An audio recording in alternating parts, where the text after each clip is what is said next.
তুই নপাড়া চিনিস তো? ওই মৌচাক বাড়ি।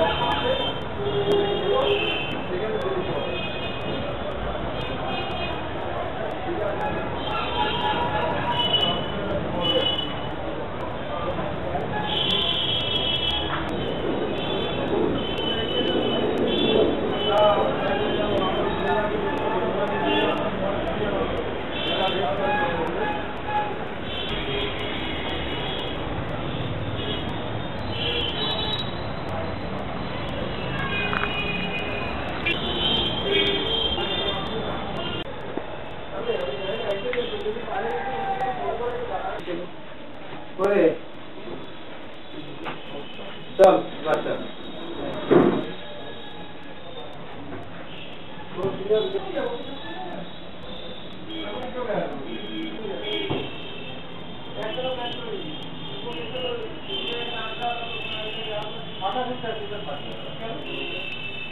এখনো বাড়িতে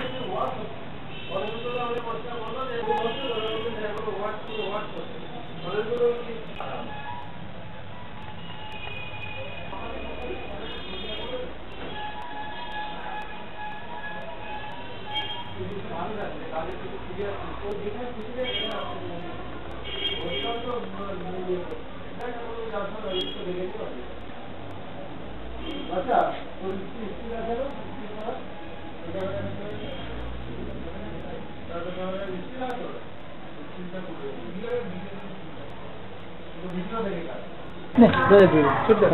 ছুটি না করে ছুটি খাবে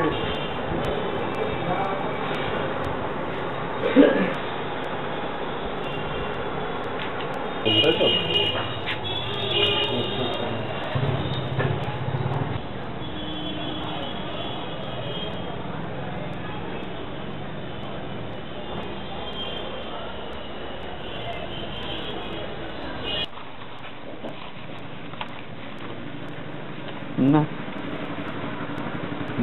আছে আছে সেটা অন্য কোনো বই।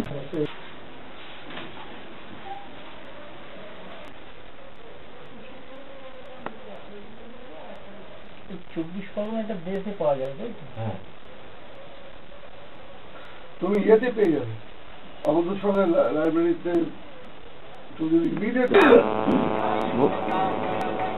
এই যে বারাসাত এই ম্যাপটাই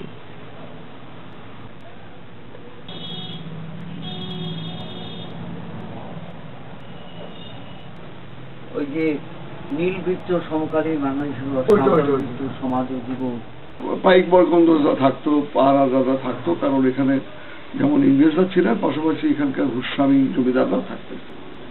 সেটা হচ্ছে এখানে তো একটা সময় ডাকাতদের একেবারে আড়ত ছিল। ফলে কি হচ্ছে ডাকাতদের ভয়ে তখন তো ব্যাংক ফ্যাংক এরকম আসেনি, ব্যাংক ডাকঘর এসব ছিল না, কিন্তু ডাকঘর করা ছিল, পোস্টাল সিস্টেমটা ছিল, ডাক আদান প্রদান চিঠিপত্র আদান প্রদান ছিল।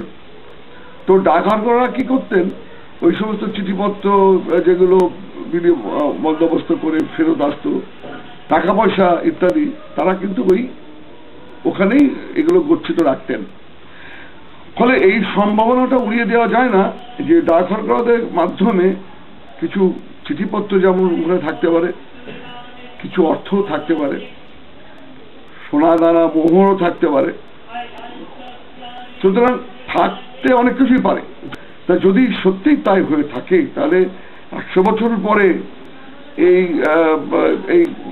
এটা যদি খোলা হয় সিন্ধুক, তাহলে সিন্ধুকের মধ্যে এইসব জিনিস থাকতেই পারে, বিশেষ করে দলিল দস্তাবেজ থাকতেই পারে। আমাদের এখানে স্বাধীনতা সংগ্রামী যারা ছিলেন তাদের যে সমস্ত পারফরমেন্স, তারপর আজকে 100 বছরেরও বেশি সময় ধরে যদি একটি থানার ভেতরে গচ্ছিত এবং রক্ষিত একটি আলমারি, মানে আমরা বলি যে লোহার সিন্ধুক, সেই সিন্ধুকের মধ্যে যদি এই সমস্ত জিনিস পাওয়া যায় তাহলে আমাদের পরবর্তী প্রজন্মে যারা লেখাপড়া করছেন, নানা রকম গবেষণামূলক কাজে যারা এগিয়ে আসছেন বা যারা গবেষণাতে ইন্টারেস্টেড, তাদের কাছে এটা খুব মূল্যবান নথি হয়ে থাকবে। এগুলো সেটা কিন্তু গবেষণার বিষয় হিসেবে অবশ্যই একটা মূল্যবান নথি হিসেবে আমাদের সামনে আসতেই পারে। যেটুকু জেনেছি তাতে নেতাজি সুভাষচন্দ্র বসু এখানে এসেছেন, বিপ্লবীদের নিয়ে এখানে মিটিংও হয়েছে। সুতরাং এই যে তাদের যাওয়া আসা এবং তাদের গোপন মিটিং, সলা পরামর্শ এবং বিপ্লবীদের এখানে একসঙ্গে জড়ো হওয়া, এটা তো আমাদের কাছে আমরা জানা, এগুলো তো আমরা জেনেছি অতীত থেকে, এগুলো তো জেনে এসেছি, এর ইতিহাসও আছে। তো সুতরাং সেগুলো তো থাকতেই পারে, এবং সেগুলো যদি থাকে, যে ব্রিটিশরা ওগুলো ফাইল বন্দি করে সযত্নে রেখে দিয়েছেন নেতাজি রহস্যের সঙ্গে সঙ্গে, তাহলে সিন্ধু রহস্যের মধ্যে থেকে কিন্তু আমরা এরকম রহস্যময় অনেক কিছু পেতে পারি।